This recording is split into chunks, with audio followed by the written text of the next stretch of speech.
ನಿಮ್ಗೆ ಸೋಪ್ ಶಾಸ್ತ್ರಿ ಅವ್ರ ಬಗ್ಗೆ ಗೊತ್ತಾ?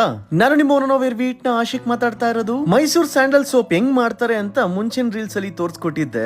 ಈಗ ಮೈಸೂರ್ ಸ್ಯಾಂಡಲ್ ಸೋಪ್ ಮತ್ತು ಸ್ಯಾಂಡಲ್ವುಡ್ ಆಯಿಲ್ ಆವಿಷ್ಕಾರ ಯಾಕಾಯ್ತು ಅಂತ ಹೇಳ್ತೀನಿ. ಈ ರೀಲ್ ನ ಸೇವ್ ಮಾಡ್ಕೊಳ್ಳಿ, ನಿಮ್ ಮಕ್ಕಳಿಗೆ ತೋರಿಸಿ. ಮೈಸೂರ್ ಸ್ಯಾಂಡಲ್ವುಡ್ ಸೋಪ್ ಅನ್ನು ವಾಸ್ತವವನ್ನಾಗಿ ಮಾಡಿದ ಪುಣ್ಯಾತ್ಮ ಸೋಸಲೆ ಗರಳಾಪುರಿ ಶಾಸ್ತ್ರಿಯವರು. ಗರಳಾಪುರಿ ಅಂದ್ರೆ ಯಾವ ಊರು ಗೊತ್ತಾ? ಕಮೆಂಟ್ ಮಾಡಿ. ಈ ಸೋಪ್ ಮಹಾನ್ ಸರ್ ಎಂ ವಿಶ್ವೇಶ್ವರಯ್ಯ ಮತ್ತು ನಾಲ್ವಡಿ ಕೃಷ್ಣರಾಜ ಒಡೆಯರ್ ಅವರ ದೃಷ್ಟಿಕೋನದ ಫಲಿತಾಂಶವಾಗಿತ್ತು. ಮೈಸೂರು ಪ್ರಪಂಚದ ಅತಿ ದೊಡ್ಡ ಗಂಧದ ಮರ ರಫ್ತುಕಾರರಾಗಿ ಕಾರ್ಯನಿರ್ವಹಿಸ್ತಾ ಇತ್ತು. ಆದ್ರೆ ಮೊದಲ ಮಹಾಯುದ್ಧದ ಸಮಯದಲ್ಲಿ ಸುಯಸ್ ಕೆನಾಲ್ ಮುಚ್ಚಿಗೆಯಿಂದಾಗಿ ಯುರೋಪಿಗೆ ಸಾಗಣೆ ನಿಲ್ಲಿಸಲಾಯಿತು. ದೊಡ್ಡ ಪ್ರಮಾಣದ ಬಳಕೆಯಾಗದ ಸ್ಯಾಂಡಲ್ವುಡ್ ಸ್ಟಾಕ್ ಉಳಿತು. ಈ ಸಂದರ್ಭದಲ್ಲಿ ಮಹಾರಾಜರು ಮತ್ತು ಅವರ ದಿವಾನರು ಸಾಮಾನ್ಯ ಜನರಿಗೆ ಬಳಸಬಹುದಾದ ಸೋಪ್ ತಯಾರಿಸುವ ಆಲೋಚನೆಯನ್ನು ಕಂಡುಕೊಂಡರು. ಆದ್ರೆ ಅವರು ಕಲ್ಪನೆ ಮಾಡಿದಂತೆ ತಯಾರಿಸಲು ಸಮರ್ಥ ನಾಯಕ ಬೇಕಾಗಿತ್ತು. ಆಗ ಎಸ್.ಜಿ. ಶಾಸ್ತ್ರಿ ಅವರನ್ನು ನೇಮಕ ಮಾಡಿ ಅವರನ್ನು ಸೋಪ್ ತಯಾರಿಸುವ ಕಲೆ ಕಲಿಯಲು ಇಂಗ್ಲೆಂಡ್ಗೆ ಕಳುಹಿಸಲಾಯಿತು.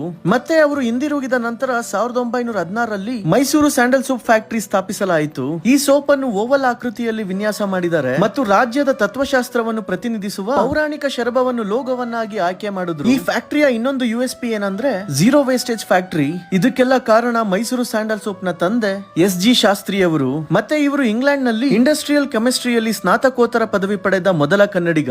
ಈ ಕನ್ನಡಿಗನಿಗೆ ಈ ರೀಲ್ ಅನ್ನು ಸಮರ್ಪಣೆ ಮಾಡ್ತಾ ನೀವ್ಯಾರೆಲ್ಲ ಮೈಸೂರು ಸೋಪ್ ನ ಯೂಸ್ ಮಾಡ್ತಾ ಇದ್ದೀರಾ ಕಮೆಂಟ್ ಮಾಡಿ.